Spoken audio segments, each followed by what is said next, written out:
Bonjour à tous, très heureux de vous retrouver pour votre quintet flash marocain de ce vendredi 1er septembre sur l'hippodrome d'Anfa. Ce sera l'occasion du prix Jonah, un handicap D pour 4 ans et plus qui va se courir sur les 1300 mètres, ça devrait aller vite. Il y aura 16 partants départ, une course qui s'annonce, oui, comme souvent, assez ouverte. Maintenant, attention, je pense que j'ai trouvé, comme on dit, la gagnante. Derrière, c'est plus ouvert, mais je pense avoir fait également les bons choix.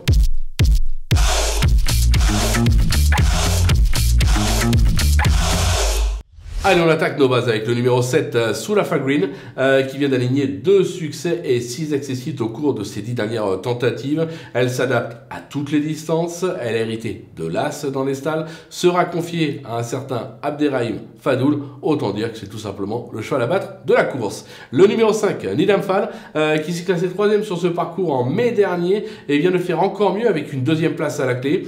Il est plutôt bien garé dans les stalles, on en attend une logique confirmation. Le numéro 3, Mujiza Atlas, qui a prouvé sa vitesse en s'imposant sur un 1200 mètres à Marrakech et un 1100 mètres à Lala Malika. Elle fait bien l'hippodrome d'Anfa, elle aussi logiquement à sa place à l'arrivée.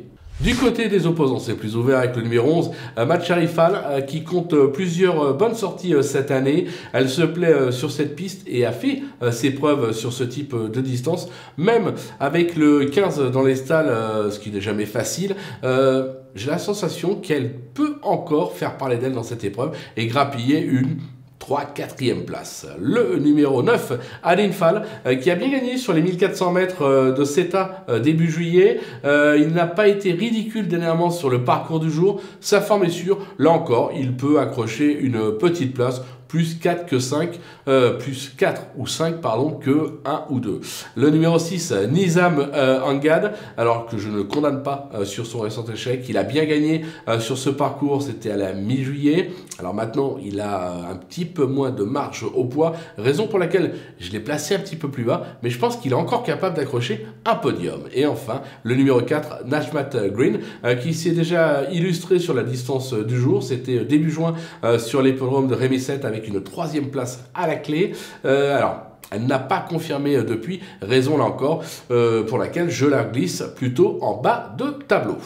Le coup de poker, alors c'est un vrai coup de poker, c'est le numéro 2, Bocuse Alborac, qui a enregistré son année de succès dans une course école sur cette piste. Maintenant, le cheval est vieillissant, il a 13 ans, il aurait probablement été mieux sur pelon, maintenant il a de l'expérience. Avec le bon parcours, je me dis, il n'est pas incapable de venir surprendre et de faire afficher une très belle cote à l'arrivée d'une telle épreuve, raison pour laquelle, voilà, je le tente, c'est un vrai petit coup de poker. Voilà, on a fait le tour de ce quintet flash marocain.